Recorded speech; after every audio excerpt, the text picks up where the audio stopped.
une période de contingence, d'incertitude. Ouais, la montée en puissance de l'inflation, ainsi que la famine qui s'invite dans des contrées que même dans nos délires les plus fous auront pensé. Nous disons, va ce monde, qu'en serait-il demain? Les choses qu'autrefois que nous croyons certains va paraître ébranlées et même s'écrouler, alors que nombre d'entre nous sont maintenus artificiellement du vivant par des pilules ou des thérapies de toutes sortes. La solution à tout cela, c'est Jésus le Christ. Peut-être que vous dites à l'intérieur de vous, j'ai déjà donné une chance à Jésus. En fait, lui avons-vous offert une vraie chance? Et certains disent ceci avec raison, qu'il en soit une situation d'emploi ou toute autre, ils n'ont su me donner une vraie chance. Mais qu'en est-il de vous? Avez-vous offert une vraie chance à Jésus le Christ? Offrez-lui donc une vraie chance et vous saurez voir ce qu'il fera dans votre vie. C'est la raison pour laquelle nous invitons à tenir un culte à sa gloire et ce dimanche après dimanche de 10h à midi. Nous sommes localisés au 213 rue du Médoc, Terrebonne, Québec, code postal J6W6K6. Nous comptons vous voir nombreux et serons heureux de vous rencontrer.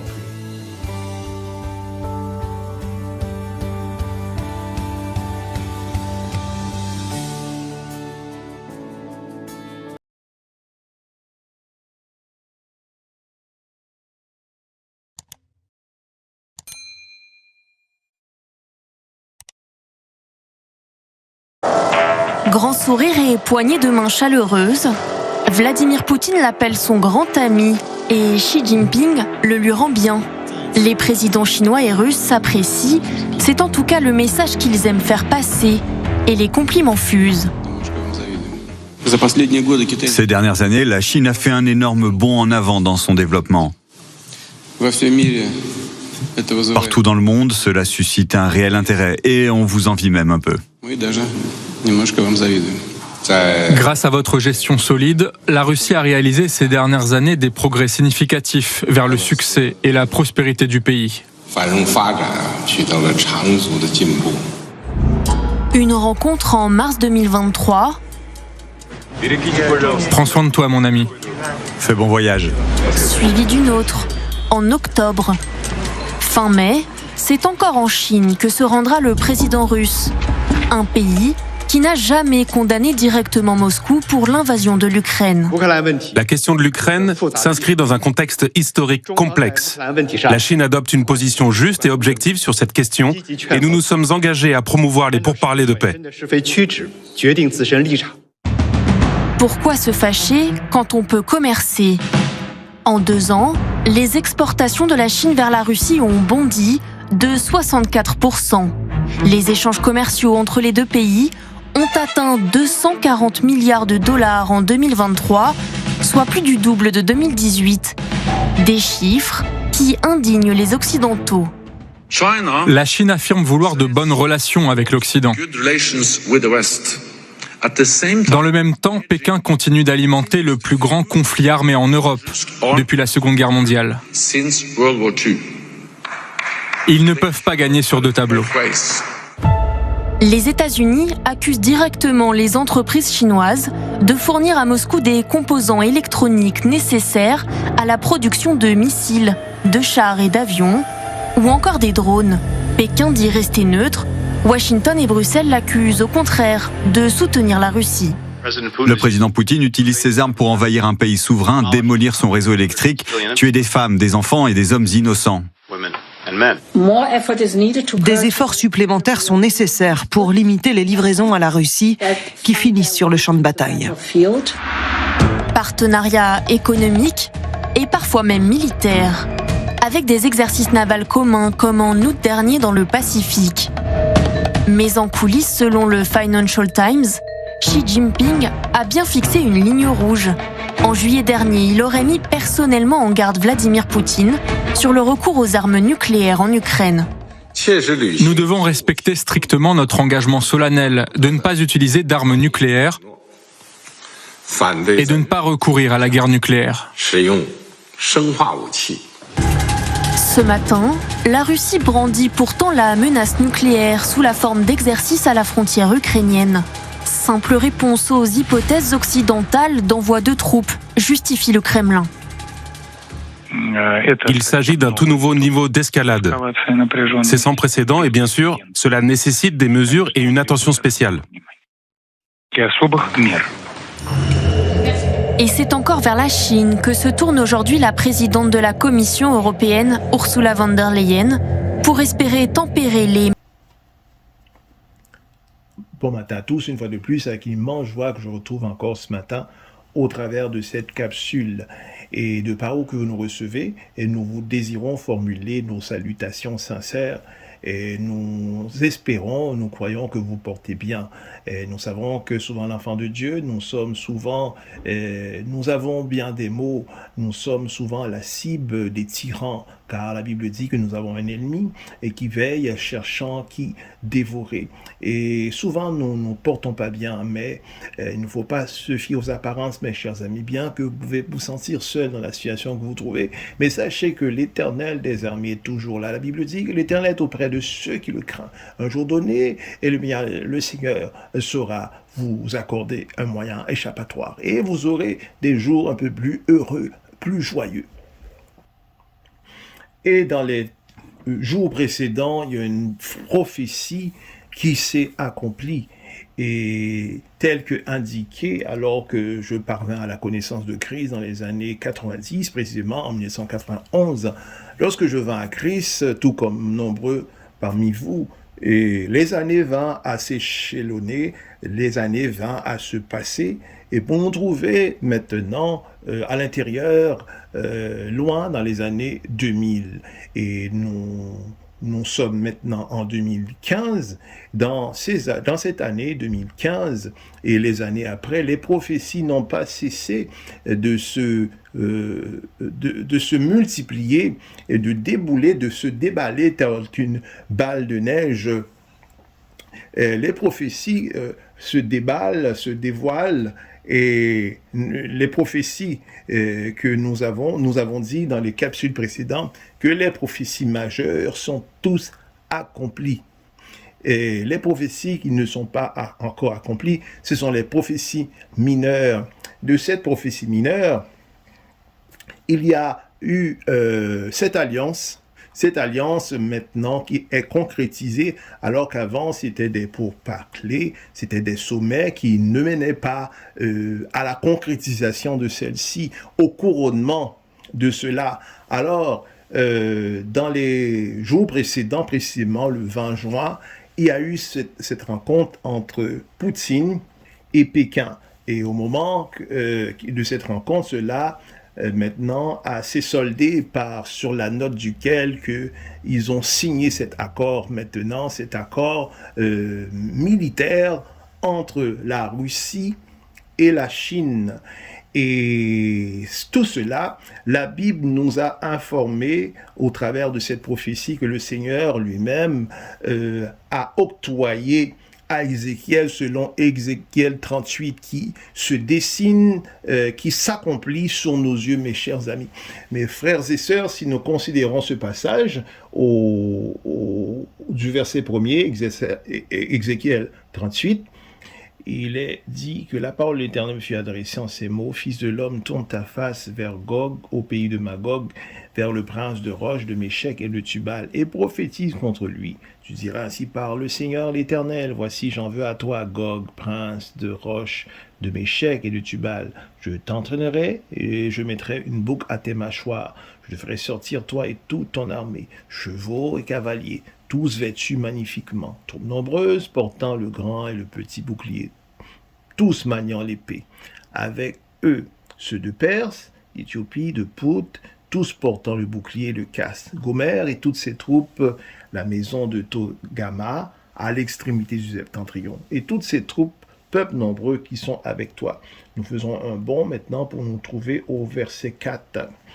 Il est dit: c'est pourquoi prophétise, fils de l'homme, et dis à Gog, ainsi parle le Seigneur l'Éternel. Oui, le jour où mon peuple d'Israël vivra en sécurité, tu le sauras. Alors tu partiras de ton pays, des extrémités du septentrion, toi et de nombreux peuples avec toi, tous montés sur des chevaux, une grande multitude, une armée puissante. Tu traverseras contre mon peuple comme une nuée qui va courir le pays. dans la suite des jours. Je te ferai marcher contre mon pays, afin que les nations me connaissent, quand je serai sanctifié par toi sur leurs yeux, ô Gog. Ainsi parle le Seigneur, l'Éternel. Est-ce toi de qui ai-je parlé jadis par mes serviteurs, les prophètes d'Israël, et qui ont prophétisé alors pendant des années, et que je t'amènerai contre eux? En ce jour-là, le jour où Gog marchera contre la terre d'Israël, dit le Seigneur l'Éternel, la fureur me montera dans les narines, je le déclare dans ma jalousie et dans le feu de ma colère. En ce jour-là, il y aura un grand tumulte dans le pays d'Israël. Les poissons de la mer et les oiseaux du ciel tomberont devant moi. Et les bêtes des champs et tous les reptiles qui rampent sur la terre et tous les hommes qui sont sur la face de la terre. Les montagnes seront renversées, les parois des rochers s'écrouleront et toutes les murailles tomberont par terre. Eh bien, dans ce passage ici, il est question, sinon nous portons regard au verset 2, il est dit, fils de l'homme, tourne ta face vers Gog, au pays de Magog. Et nous ne devons pas confondre lorsqu'il est question de Gog et de Magog. Nous désirons préciser que Gog, ce n'est pas un territoire. Gog, c'est le prince, c'est le chef du contrée de Magog. Magog qui est un contrée, qui est un territoire. Maintenant, allons au verset 14. Il dit, c'est pourquoi prophétise, fils de l'homme, et dit à Gog, ainsi parle le Seigneur, l'Éternel, oui, le jour où mon peuple vivra en sécurité, tu le sauras, tu partiras de ton pays, des extrémités du septentrion. Et lorsqu'il est de l'extrémité du septentrion, il s'agit ainsi de l'extrême nord. Et quel pays qui maintenant occupe ces territoires de l'extrême nord, c'est n'est autre que la Russie. Et il est dit de ce passage, alors tu partiras ton pays des extrémités du septentrion, toi et des peuples nombreux avec toi. Et du verset 6, il est dit, Gomer et toutes ses troupes, la maison de Togama, à l'extrémité du septentrion, et toutes ses troupes, peuples nombreux qui sont avec toi. Et de ce passage du verset 6, Gomer n'est nul autre que l'ancêtre des Gaulois et des Celtes. Nous savons que ce territoire a été sous l'occupation romaine après que il y a eu cette guerre entre les Gaulois et les Romains. Eh bien, les Romains en sont trouvés vainqueurs de cette guerre et depuis lors, ils ont occupé le territoire. À la chute maintenant de l'Empire romain, maintenant ce territoire est occupé par la France, par bien d'autres pays tels que le Pays-Bas, le Luxembourg, et la Suisse, la Belgique. Et si nous faisons marche arrière, pour aller au verset 5, il est dit, et avec eux ceux de Perse, d'Éthiopie et de Pout. Et la Perse, qui autrefois, aujourd'hui, le contrée de Perse, c'est le contrée de la Libye et de Pout. Et lorsque les archéologues ont consulté les textes anciens égyptiennes, et de ces textes bien précis soient-ils, bien que ces textes sont précis, mais toutefois, dans la localisation du contrée de Pout, il demeure vague. Eh bien, les experts prétendent que ce contrée pourrait se situer au long de la mer Rouge. Et donc, ces troupes, les troupes vont, qu'il est de la Libye, l'Éthiopie de Pout. Nous allons un peu au verset 14, il est dit, tu partiras ton pays des extrémités de septentrion, toi et de nombreux peuples avec toi. Et les peuples en question, il ne s'agirait pas seulement des peuples que nous avons évoqués un peu avant, qu'il s'agit de la Libye, l'Éthiopie, mais il s'agit de peuples nombreux. Donc il s'agit d'un nombre incalculable de nations qui vont se joindre avec la Russie. C'est la raison pour laquelle que nous voyons que la Russie aujourd'hui va s'introduire dans les alliances stratégiques avec de nombreux peuples tels que nous avons évoqués un peu avant. La Chine et également la Corée du Nord Et ainsi, l'Inde, bien que l'Inde au niveau mondial semble être une contrée tranquille, mais l'Inde est au niveau militaire, est une menace parce qu'il se trouve en 3e position au niveau des armements nucléaires. Et ce sont ces pays qui fournissent des armes à ce niveau à la Russie.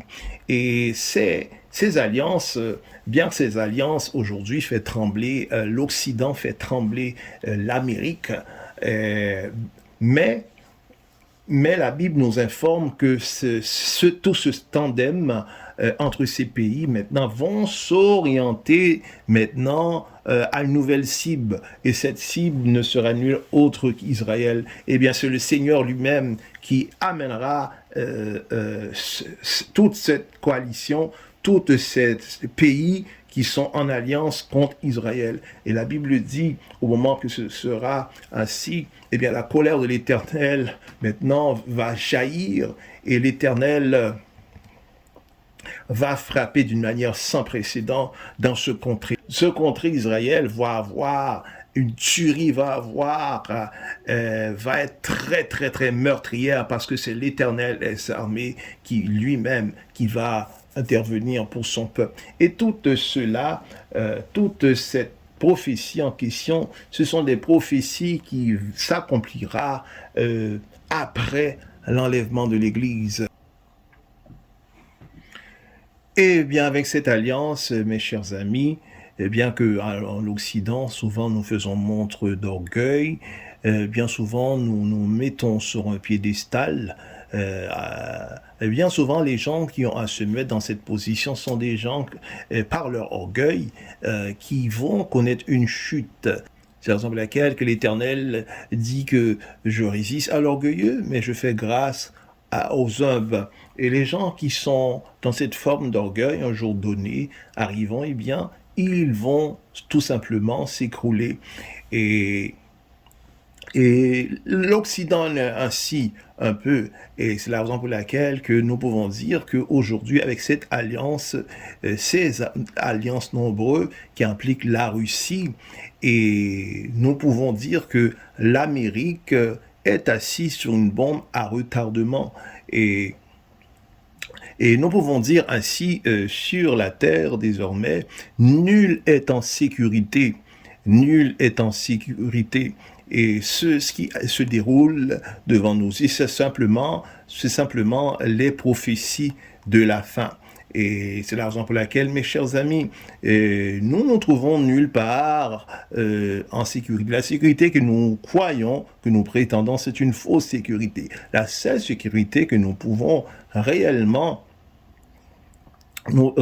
croire, qui est un fondement inébranlable, c'est celle que nous trouvons dans le Seigneur. Mes chers amis, il est l'heure de se quitter. Nous serons ensemble la semaine prochaine, je vous l'en dis. Veuillez partager la vidéo, veuillez vous abonner, veuillez nous accorder un like, et nous serons ensemble la semaine prochaine, je vous l'en dis. D'ici là, que Dieu puisse bien vous garder. C'est Pasteur Jade qui vous dit à la prochaine.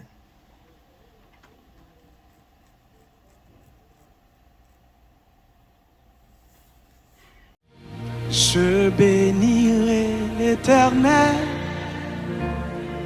pour tous ses bienfaits. Sa louange sera toujours dans ma bouche. Je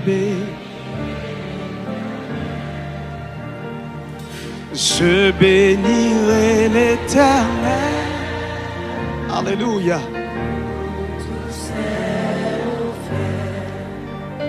Sa louange sera toujours dans ma bouche. Je bénirai l'Éternel. Qui est-ce qui a passé nom yo l'autre comme dit ça? Je bénirai l'Éternel. Même Jacques David. Pour tous ses bienfaits. Sa louange sera toujours dans ma bouche. Je bénirai l'Éternel. Dis ça encore, je bénirai l'Éternel pour tous ses hauts faits. Alléluia. Sa louange toujours dans ma bouche. Criez, oh mon amour.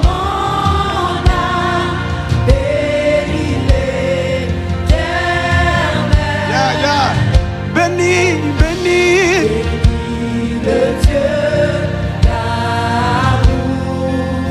Oh, oh, oh, mon âme, oh, oh, mon âme, béni l'Éternel, parce qu'il t'a fait du bien. Parce qu'il t'a fait du bien. J'exalterai,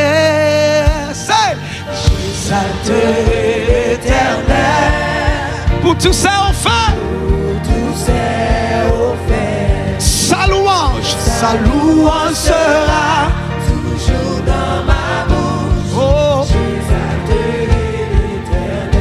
j'exalterai l'Éternel pour tous ses hauts faits. Combien de monde compte les bienfaits de Dieu dans la vie? Sera toujours dans ma bouche. J'exalterai l'Éternel. Criez, oh mon âme, oh mon âme, bénis l'Éternel. Bénis le Dieu d'amour.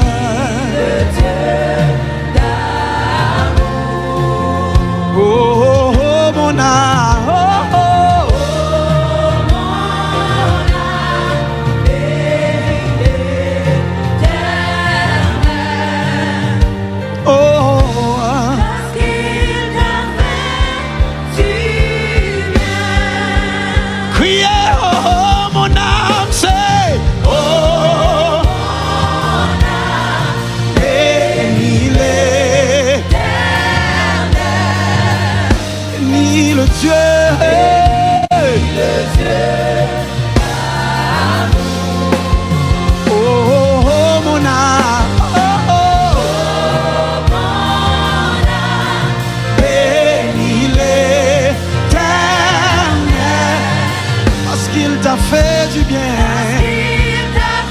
Seigneur a fait bien. Quand mon Seigneur a fait bien.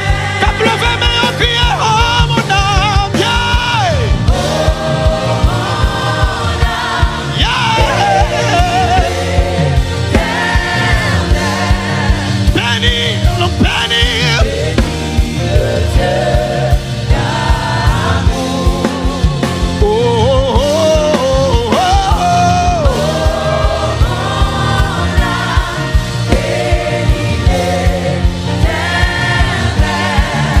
Parce qu'il t'a fait du bien.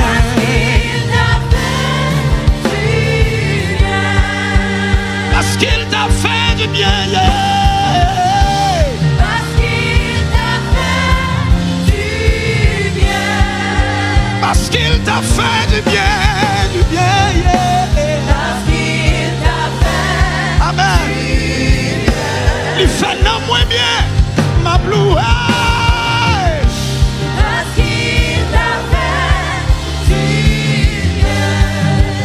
Parce qu'il t'a fait du bien.